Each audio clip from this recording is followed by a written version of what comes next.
Assalamualaikum warahmatullahi wabarakatuh. Salam sejahtera untuk kita semua. Halo semua peserta didik yang ada di SMP Negeri 3 Murung dan semua peserta didik serta adik-adikku sekalian yang baru bergabung dan baru menonton video pembelajaran dari saya. Izinkanlah saya memperkenalkan diri. Nama saya adalah Bayu Putra, saya adalah guru IPA di SMP Negeri 3 Murung, Kabupaten Murung Raya, Provinsi Kalimantan Tengah. Sebelum kita belajar IPA pada pagi hari ini, marilah kita berdoa menurut agama dan kepercayaan kita masing-masing. Kita mulai untuk berdoa. Berdoa selesai. Pokok pembahasan kita pada pagi hari ini yaitu struktur dan fungsi jaringan tumbuhan. Struktur dan fungsi jaringan tumbuhan ini dipelajari pada siswa menengah pertama atau siswa SMP kelas 8 semester 1.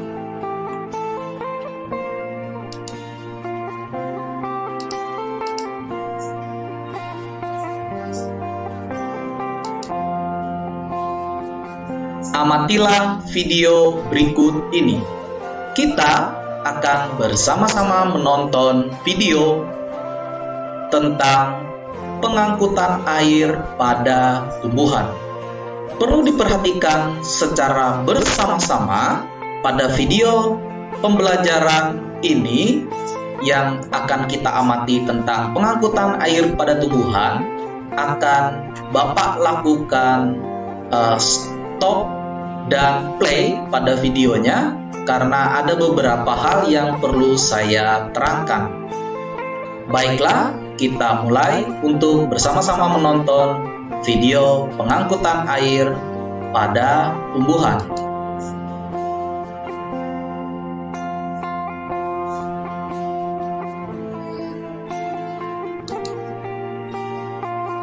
Bapak bacakan di sini, tumbuhan memerlukan beberapa zat dari lingkungannya, terutama air, mineral, oksigen, dan karbon dioksida.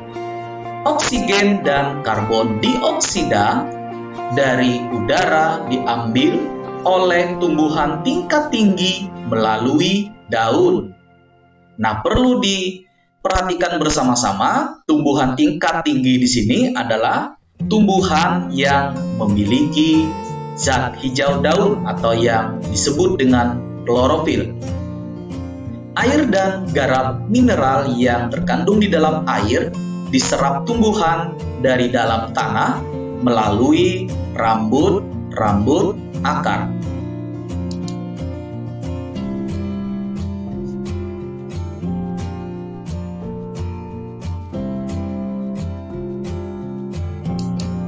Di dalam melakukan percobaan kali ini, kita diminta untuk menyiapkan alat dan bahan.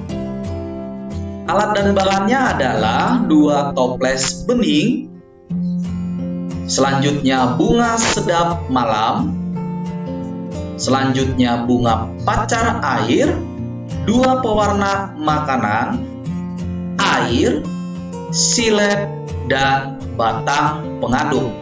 Nah, di sini perlu ditekankan adalah stoples yang digunakan itu harus berwarna bening karena di sini kita akan melihat pengangkutan yang terjadi.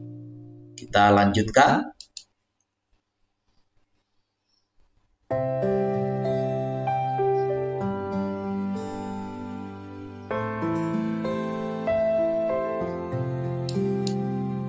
Dua buah tempat ataupun toples yang bening dan transparan tadi sudah dimasukkan air putih. Selanjutnya diberikan pewarna yang berbeda pada setiap toplesnya.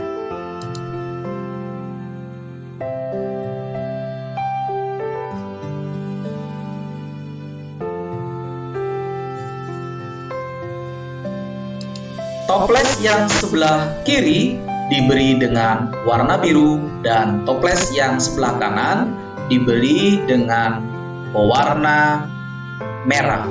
Tapi jangan lupa untuk diaduk sampai rata.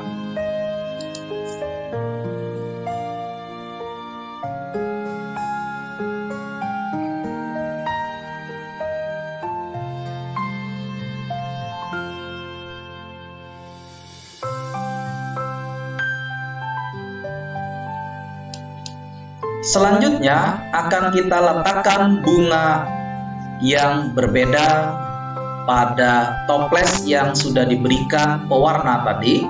Kita letakkan bunganya.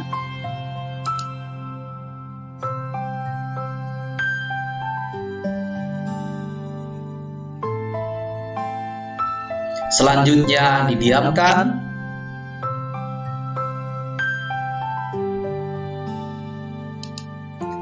Setelah sekian lama didiamkan, maka pada batang bunganya akan terlihat perubahan warna.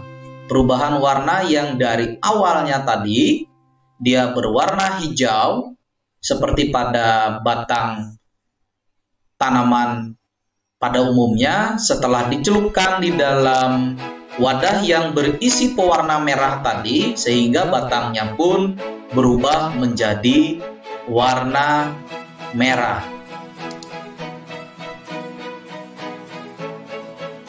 Nah, sedangkan pada bunga sedap malam tadi, bunganya berwarna biru. Nah, sekarang kita lihat lagi secara bersama-sama perubahan pada batang bunga pacar airnya.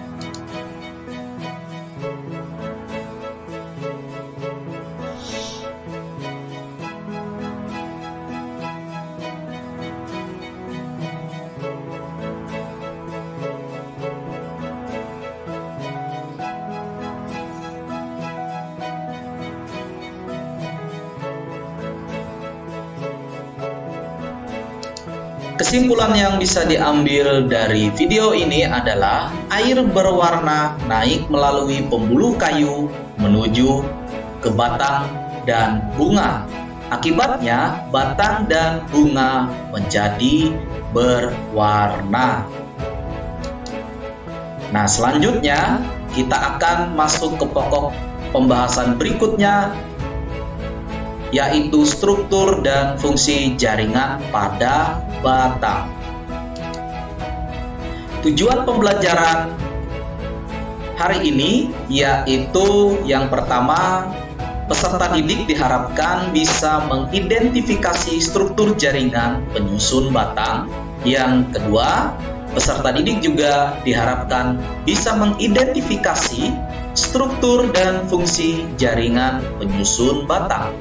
Dan yang terakhir dari tujuan pembelajaran kita pada pagi hari ini adalah membedakan struktur jaringan penyusun batang dikotil dan monokotil. Dipersilahkan untuk peserta didikku sekalian yang saya cintai dan saya kasihi untuk memperhatikan dua buah gambar berikut ini. Peserta didik dipersilakan untuk melihat perbedaan baik dari batang dan struktur dari kedua tanaman ini.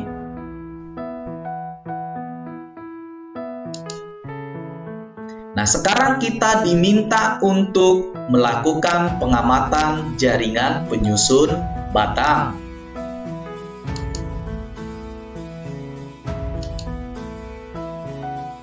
Jaringan penyusun batang dikotil. Berikut ini adalah penampakan dari batang dikotil yang sudah diamati melewati mikroskop. Berikut ini adalah yang dinamakan bagian luar ini adalah epidermis. Selanjutnya ada yang disebut dengan parenkim, korteks, berkas pengangkut, xilem, floem, cambium, parenkim, empulur. Selanjutnya, jaringan penyusun batang monokotil. Setelah diamati pada mikroskop, batang monokotil akan terlihat seperti ini. Epidermis, berkas pengangkut, xilem, floem, jaringan parenkim. Nah, sekarang kita lanjut ke slide berikutnya, yaitu struktur dan fungsi jaringan penyusun batang. Yang pertama, nama jaringannya adalah epidermis. Struktur dan fungsi jaringan epidermis itu adalah tersusun atas satu lapis sel yang sangat rapat, melindungi jaringan di bawahnya. Selanjutnya, fungsi dari jaringan parenkim terdiri dari beberapa lapisan sel serta tempat penyimpanan cadangan makanan. Berkas pengangkut yang terdiri dari xilem dan floem, yaitu xilem yang berfungsi mengangkut air dan garam mineral dari akar menuju ke daun, sedangkan floem mengangkut hasil fotosintesis ke seluruh tubuh tumbuhan. Cambium berfungsi berada di antara xilem dan floem untuk dikotil, berperan dalam pertumbuhan sekunder untuk batang dikotil. Perbedaan jaringan penyusun batang dikotil dan monokotil. Di sini kita akan melihat perbedaan antara batang dikotil dan batang monokotil. Kalau batang dikotil, dia memiliki cambium antara xilem dan floem, sedangkan pada monokotil tidak memiliki cambium. Berkas pengangkut teratur dalam susunan lingkaran kalau pada batang dikotil, sedangkan pada batang monokotil berkas pengangkut tersebar. Pada batang dikotil bisa dibedakan antara korteks dan empulur, sedangkan pada batang monokotil itu tidak bisa dibedakan daerah korteks dan empulur. Nah, sekarang kita masuk ke dalam uji pemahaman. Di dalam uji pemahaman ini ada beberapa pertanyaan. Yang pertama adalah perbedaan berkas pengangkut pada batang monokotil dengan batang dikotil adalah, peserta didik bisa membaca bersama-sama antara opsi A, B, C, dan D. Yang kedua, perhatikan gambar penampang melintang batang berikut ini. Bagian yang berfungsi sebagai jaringan pengangkut ditunjukkan oleh nomor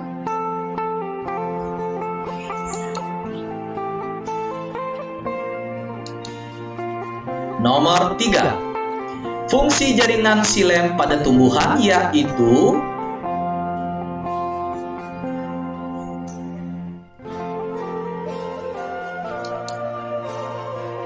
Nah, bagi peserta didikku dan adik-adikku sekalian yang jawabannya benar akan mendapatkan hadiah senyuman. Bagi yang jawabannya masih belum benar, mari kita coba lagi. Baiklah, peserta didik dan adik-adikku sekalian, demikianlah pembelajaran kita pada pagi hari ini. Lebih dan kurangnya saya ucapkan terima kasih banyak, dan jangan lupa untuk selalu rajin belajar di rumah, tetap selalu jaga kesehatan dengan makan makanan yang bergizi dan selalu rajin olahraga. Ingat, kalau keluar rumah selalu gunakan masker. Jangan lupa untuk selalu jaga jarak. Jaga kesehatan kita. Selamat pagi, sampai berjumpa kembali pada pokok pembahasan materi berikutnya. Selamat pagi.